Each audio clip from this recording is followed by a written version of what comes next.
Halo para pendengar podcast Kopi Hitam. Gimana kabar kalian semua? Mudah-mudahan semua diberikan kesehatan ya. Bagi yang sakit, mudah-mudahan cepat sembuh. Jangan biarkan pemilik apotik di dekat rumah Anda tertawa senang karena dagangannya laku terus. Malam ini saya akan membacakan lanjutan kisah akibat sumpah korban pembantaian G30 SPKI. Ngomongin soal G30 SPKI, setiap musim politik, isu tentang partai ini pasti muncul. Ada saja yang memanfaatkan isu ini buat menyerang lawan politiknya. Presiden kita Joko Widodo juga jadi langganan penyerangan isu ini ya. Tapi menurut saya pribadi, kita sebagai rakyat jangan mudah percaya dengan isu-isu musiman seperti ini. Ini yang terbaru katanya ide pemindahan ibu kota ke Kalimantan juga ide dari PKI. Kan gak masuk akal ya. Kalau saya pribadi percaya bahwa partai dan paham yang dianut oleh PKI ini udah punah di negeri tercinta kita ini. Lah, kenapa jadi kayak acara ILC ya?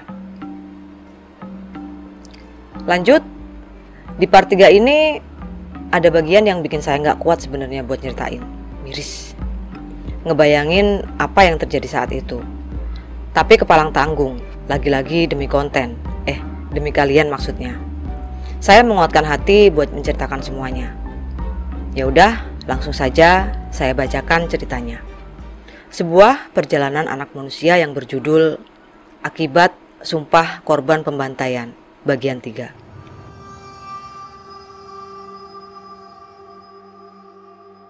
Tapi sebelumnya kita saksikan opening dari podcast kesayangan kita ini.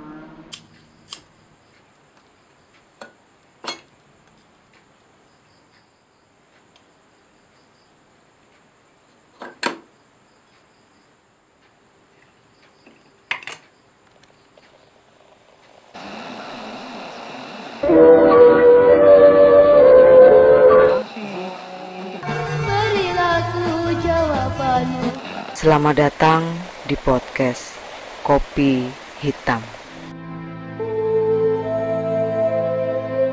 Mulai bagian ini, saya menyebut Wondo sebagai Pak Wondo dan Suminah sebagai Bu Suminah, supaya pendengar bisa membedakan tokoh demi tokoh. Di rumah keluarga Bejo, orang tua Bejo cemas karena sudah lewat asar, Bejo belum pulang. Mereka pergi ke rumah teman-teman sekelasnya, tapi tak ada satupun yang tahu keberadaan Bejo. Karena hari mulai beranjak maghrib, orang tua Bejo tidak bisa lagi menahan kecemasan mereka. Suminah mulai menangis. Lalu Pak Wondo pergi ke rumah Pak Budi untuk meminta bantuannya. Karena Pak Budi cukup disegani di kampung tersebut, dengan mudah dia mengerahkan hampir semua laki-laki di kampungnya untuk pergi mencari Bejo. Mereka berangkat sebelum maghrib, melewati satu-satunya jalan yang ujungnya adalah bangunan sekolah dasar. Tapi sampai tengah malam, Bejo belum ditemukan. Mereka juga menyusuri sepanjang pinggiran sungai. Salah satu orang menyelam ke dasar sungai di pinggiran hutan Suaka Marga Satwa. Bahkan ada yang sampai menyeberang dan menyisir pinggiran hutan.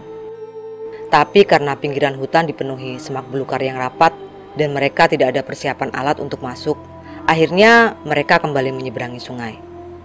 Selain itu juga, menurut Pak Budi, hutan tersebut bukan wilayah mereka. Jadi jika berniat masuk harus meminta izin dulu ke penunggu hutan tersebut. Lalu mereka kembali dan berkumpul di rumah Pak Wondo. Mereka berembuk mencari jalan keluar menemukan Bejo. Berhubung sebentar lagi hari menjelang subuh, mereka memutuskan istirahat dulu, pulang ke rumah masing-masing dan dilanjutkan besok siangnya. Di keesokan harinya setelah duhur, orang-orang kembali berdatangan ke rumah Bejo. Pak Budi sudah menyiapkan 2 buah sesajen untuk ritual meminta izin ke penguasa hutan. Orang-orang mengumpulkan alat rumah tangga yang bisa menghasilkan bunyi-bunyian. Beberapa orang membawa arit dan golok. Seluruh isi kampung dibuat sibuk oleh Bejo. Setelah semuanya siap, mereka mulai berangkat mencari Bejo. Orang-orang kembali berjalan melewati jalan menuju gedung sekolah. Pak Wondo dan Pak Budi berjalan paling depan. Setelah berada di bibir sungai, Pak Budi mulai melakukan ritual menurut keyakinannya.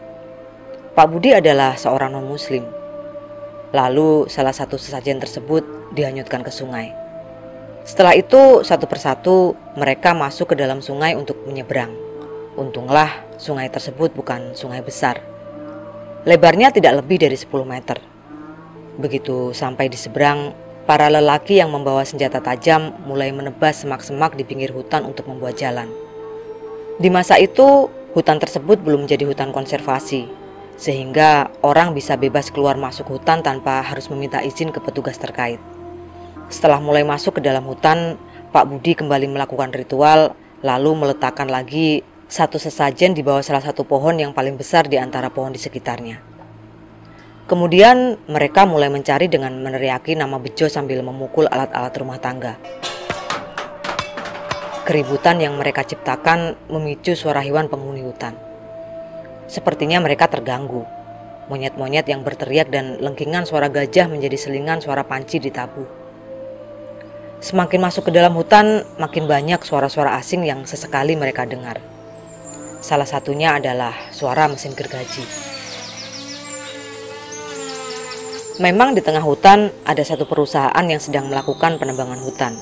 Perusahaan tersebut memegang hak pengusahaan hutan atau HPH. Setiap hari mereka menebangi pohon-pohon besar, lalu malamnya gelondongan kayu-kayu tersebut diangkut dengan cara dihanyutkan ke sungai sampai ke laut. Di laut, kayu-kayu tersebut diangkut dengan kapal. Kembali ke rombongan Pak Wondo, mereka masuk ke dalam hutan sampai kira-kira 3-4 km. Tapi sampai sesudah asar, orang-orang tersebut tidak menemukan tanda-tanda keberadaan Bejo. Bejo seperti hilang di telan bumi. Karena takut kemalaman di hutan, akhirnya menjelang maghrib, mereka kembali keluar dari hutan sambil terus mencari. Pak Budi berjalan paling depan. Lalu di belakangnya ada Pak Wondo dan yang lainnya. Dalam perjalanan pulang itu, Asmuni dan Edi adalah dua orang yang berjalan di barisan paling belakang. Setelah melewati pohon besar tempat Pak Budi meletakkan sesajen kedua, Asmuni mendengar sesuatu. Dia menoleh ke arah Edi yang berada di sampingnya. "Kamu dengar itu?" tanya Asmuni ke Edi. "Dengar apa? Suara monyet?" Edi balik bertanya. Di hutan tersebut memang banyak terdapat monyet, gajah, rusa, dan badak. "Aku dengar suara anak kecil minta tolong sama suara anak perempuan yang lagi ketawa. Sama suara pohon tumbang," jawab Asmuni. Lalu mereka berdua menoleh ke belakang. Mereka kaget. Ternyata Pak Budi ada di belakang mereka. Jauh tertinggal sekitar 10 meter di belakang mereka. Padahal sedari tadi Pak Budi berjalan paling depan. Terlihat Pak Budi sedang diam mematung sambil memejamkan matanya.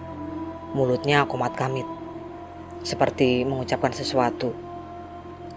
Edi dan Asmuni memperhatikan Pak Budi sambil keheranan. Sedari tadi mereka berjalan di barisan paling belakang, tidak melihat Pak Budi berhenti atau melambat.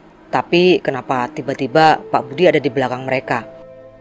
Setelah itu Pak Budi membuka matanya, lalu berkata, "Kita jalan pelan-pelan aja.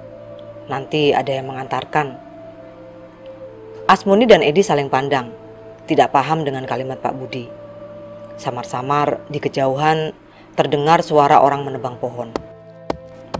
Lalu Asmuni, Edi dan Pak Budi kembali melanjutkan perjalanan menyusul rombongan.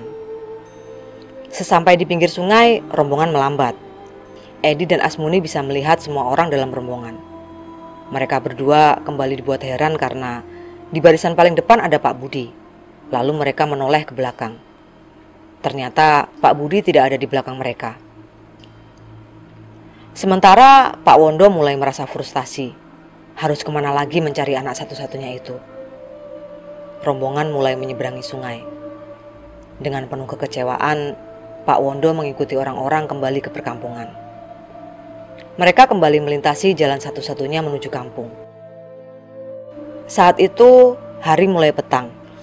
Saat rombongan sampai di bawah rimbunan bambu, samar-samar mereka mendengar ada orang berteriak meminta tolong.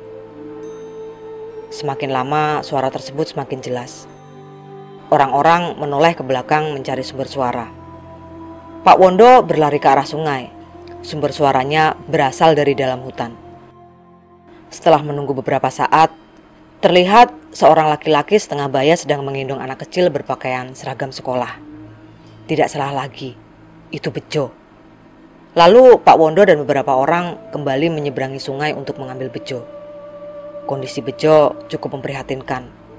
Saat dibawa itu, bejo dalam kondisi pingsan, baju seragamnya kotor, seluruh badannya dipenuhi luka-luka, dan yang paling parah di bagian kaki dari lutut sampai ke bawah.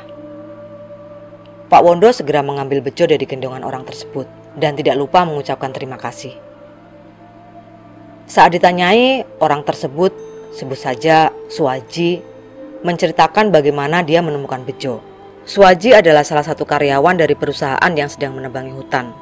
Sehari-hari dia tidur di pondok di tengah hutan. Seminggu sekali dia baru keluar dari hutan untuk pulang ke rumah. Rumahnya berada jauh dari kawasan hutan Suaka Marga Satwa. Biasanya dia keluar melewati jalur sungai yang bermuara ke laut. Tapi hari itu salah satu teman kerjanya yang baru pulang dari kampungnya mengabari bahwa istrinya mendadak sakit. Dia diminta pulang secepatnya. Salah satu temannya yang lain memberi informasi bahwa ada jalan lain yang lebih cepat untuk keluar, yaitu keluar lewat sebuah kampung. Kampung yang dimaksud adalah kampung tempat tinggal bejo.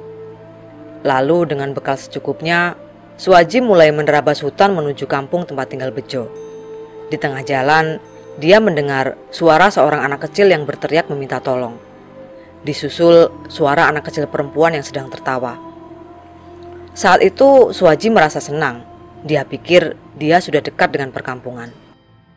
Cuma yang bikin dia heran, pohon-pohon sebesar 2 pelukan orang dewasa masih banyak di sekitarnya.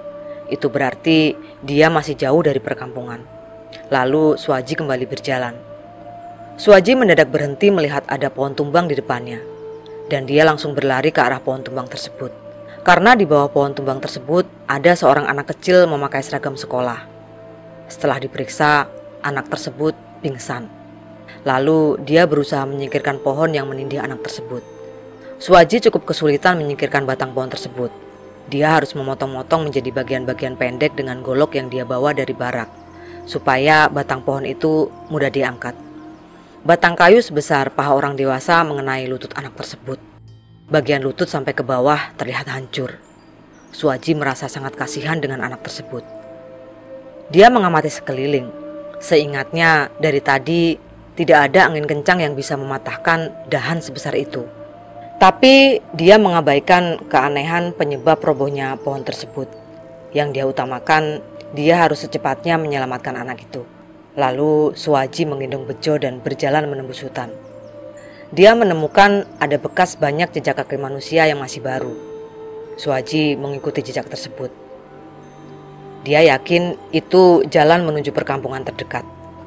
Dan benar saja, tidak berapa lama dia mendengar ada suara air sungai. Suwaji mulai berteriak meminta tolong. Dan suara tersebut terdengar oleh rombongan. Setelah kedua belah pihak bertemu, bejo dibawa pulang. Dan sesampainya di rumah, bejo baru siuman. Lalu bejo dibersihkan, diberi makan dan diberikan pengobatan sementara. Setelah dia agak tenang, dia ditanyai tentang apa yang sebenarnya terjadi. Dan inilah yang diceritakan bejo. Di bawah rimbunan pohon bambu itu, setelah berkenalan, Lestari mengajak bejo untuk bermain di hutan. Bejo menolak. Karena orang tuanya sering mewanti-wanti supaya jangan bermain di sungai apalagi menyeberang ke hutan. Soalnya selain sungai tersebut cukup dalam, hutan di seberangnya juga berbahaya.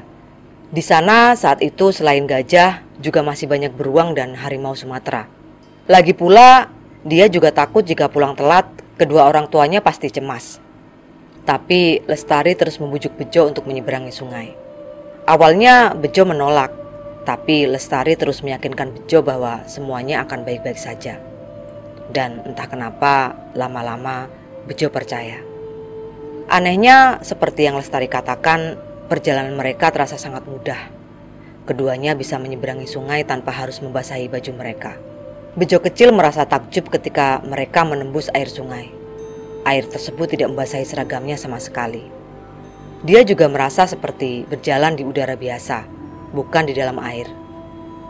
Setelah sampai di seberang, Lestari mengajak Bejo masuk ke dalam hutan.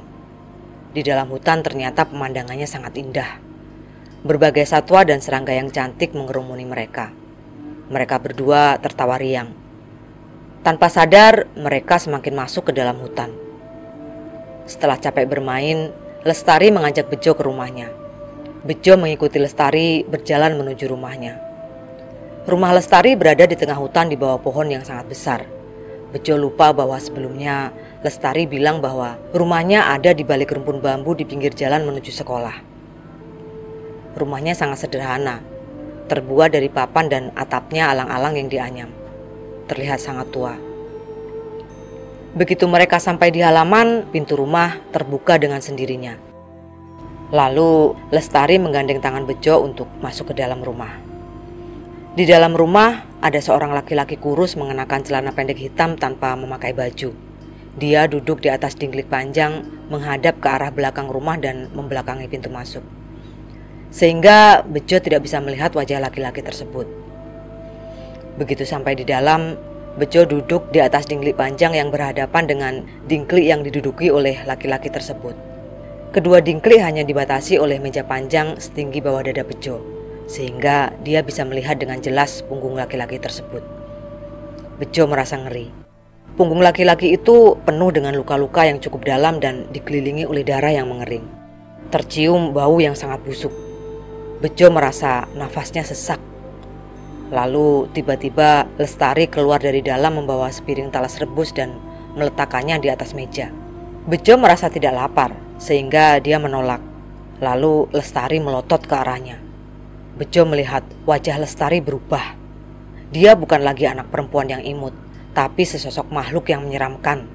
Bejo tidak bisa menggambarkan bagaimana keseraman tersebut. Dia hanya bisa merasakan ketakutan yang luar biasa ketika beradu pandang dengan Lestari. Lalu dengan pelan, Bejo memakan satu potong talas. Dengan susah payah, Bejo menelan makanan tersebut. Setelah itu, Lestari menyodorkan potongan yang lain sambil melotot. Bejo kembali memakannya sambil ketakutan. Begitu terus, sampai piring di atas meja kosong. Melihat isi piring telah kosong, Lestari kembali tertawa riang seperti suara anak-anak pada umumnya. Wajahnya tidak lagi menyeramkan. Lalu, Bejo mengutarakan niatnya untuk pulang. Lestari membujuk Bejo supaya tetap tinggal di situ, tapi Bejo menolak sambil menangis. Lalu Lestari mengajak Bejo keluar.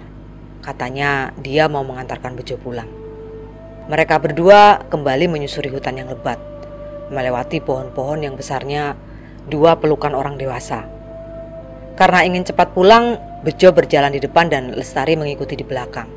Beberapa kali Lestari memanggil Bejo supaya menunggunya karena menurutnya Bejo berjalan terlalu cepat. Lalu tibalah mereka di suatu semak-semak di antara 2 pohon besar. Bejo berada 10 meter di depan Lestari. Lestari memanggil nama Bejo. Bejo menoleh ke belakang. Dilihatnya Lestari terduduk di tanah. "Tolongin aku, Bejo, kakiku sakit," ucap Lestari memelas. "Kok bisa? Kenapa?"